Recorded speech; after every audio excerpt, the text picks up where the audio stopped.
जोहार, जय बाबा देव, समोई रानापुर एमपी। भीलों के लोक देवता बाबा देव बाबूदेव जो उनके गांवों में आदिकाल से स्थापित हैं। उन्हें भीली भाषा में बाबा देव बाबूधाम कहा जाता है। इस स्थान पर भील लोग अपने पुरखों को याद करते हैं, महुए की दारू रखते हैं। भीलों में विवाह आयोजन में भी बाबा देव बाबूदेव की विशेष पूजा की जाती है।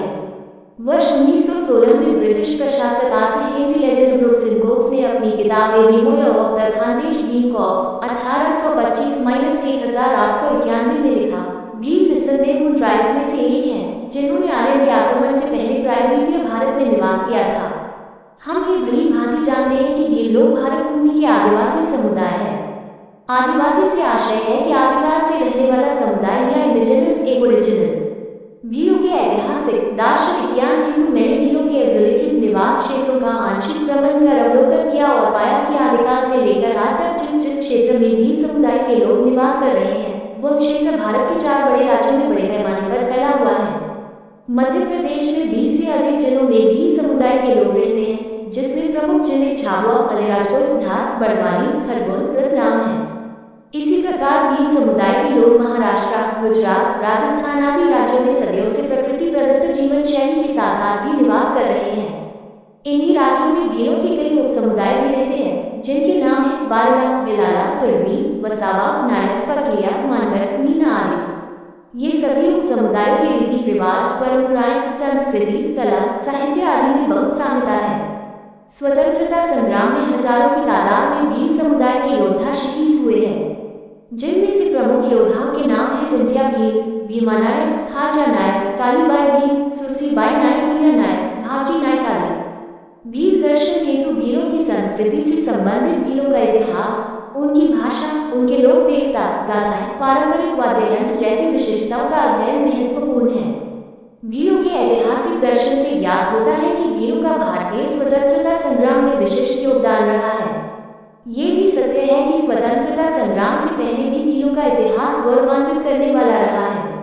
महाराणा प्रताप को पहचान उस समय मिली थी जिस समय भील राव पूंजा भील ने अपनी विशाल भील सेना का नेतृत्व करते हुए मुगलों से युद्ध किया और महाराणा प्रताप सिंह का सहयोग किया।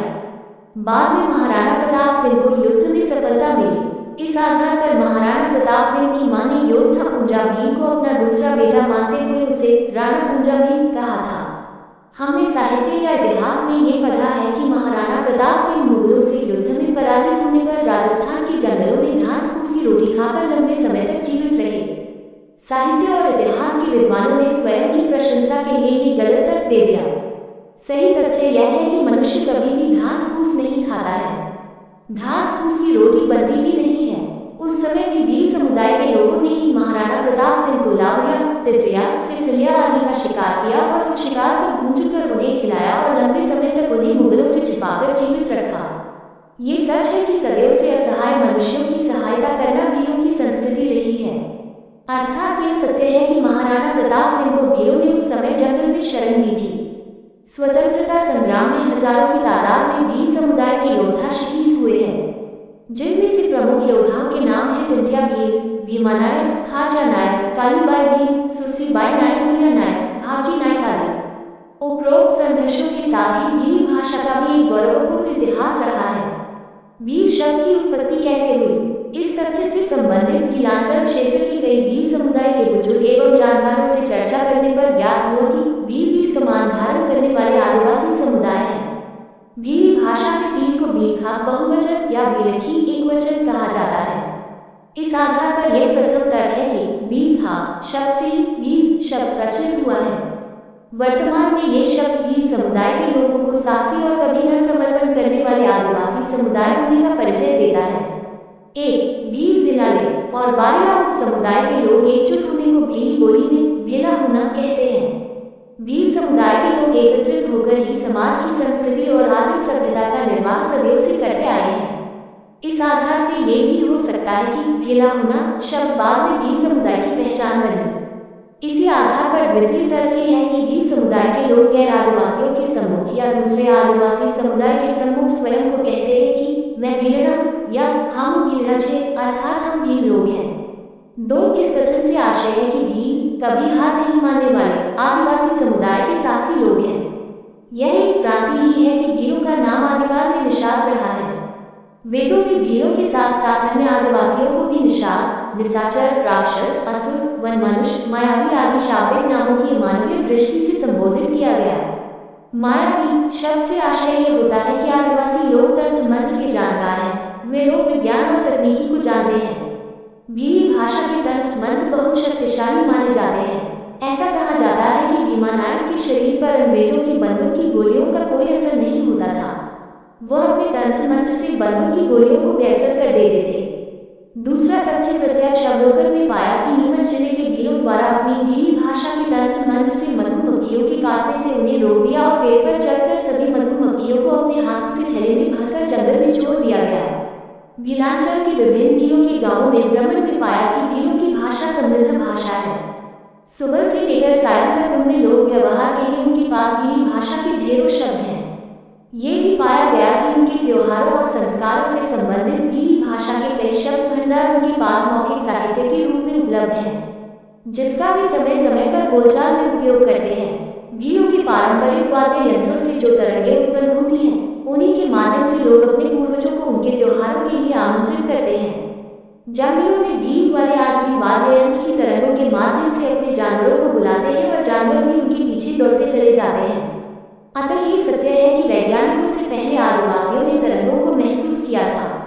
भीलों की विश्वास प्रणाली में लोक देवताओं से जुड़ी भी कई लोक कथाएं प्रचलित हैं। उनके लोक देवता कोई और नहीं उनके पूर्वज अर्थात उनके पुरखे होते हैं। जैसे धर्म, भीलों के प्रत्येक मकानों में उनकी कुल देवी या धर्म स्थापित की जाती है। धारण की पूजा को ही भील समुदाय के लोग कुल देवी की पूजा करना कहते हैं। ये भीलों की लोक देवता मानी जाती है। ऐसा माना जाता है कि जब से भीलों की उत्पत्ति हुई है, तब से धारण कुल देवी की प्रतिमा उनके मकानों में स्थापित है। उनके मकानों में ये धारण कुल देवता भीलों का पूजा स्थल होता है। विवाह के आयोजन में धारण की विशिष्ट पूजा को भील समुदाय के लोग बिरसिरी पूजना कहते हैं। बाबा देव भीलों के गांवों में आदिकाल से उनके लोक देवता बाबा देव स्थापित हैं। भीली भाषा में बाबा देव को बाबूढ़ा कहा जाता है। बाबा देव बाबूढ़ा शब्द का अर्थ है बूढ़े बूढ़े बाप दादाओं के दादा। इस स्थान पर भील लोग अपने पुरखों को याद करते हैं, महुए की दारू रखते हैं। भीलों में विवाह आयोजन में भी बाबा देव की विशेष पूजा की जाती है।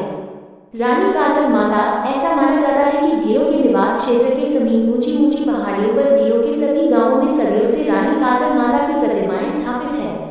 ये भी भीलों की लोक देवता है। शोध कार्य से ज्ञात हुआ कि वर्षा ऋतु में सूखा पड़ने की स्थिति में भीलों द्वारा अपनी लोक देवी रानी काजल माता की पूजा करते हुए गाना गाते हैं, जिसे हिंदी में गाथा कहा जाता है। गुहा बाबा को भील समुदाय के लोग पशुओं के लोक देवता कहते हैं।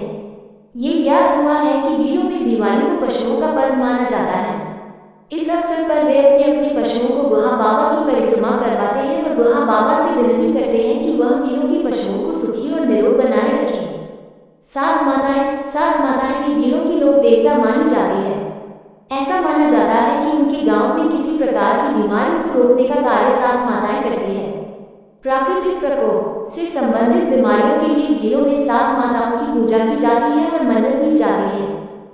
इस आधार पर यह सत्य है कि भीलों में अपने लोक देवताओं के प्रति अटूट विश्वास होता है। भीलों के इतिहास और संस्कृति मुख्य रूप से उनके लोकगीतों में उपस्थित है।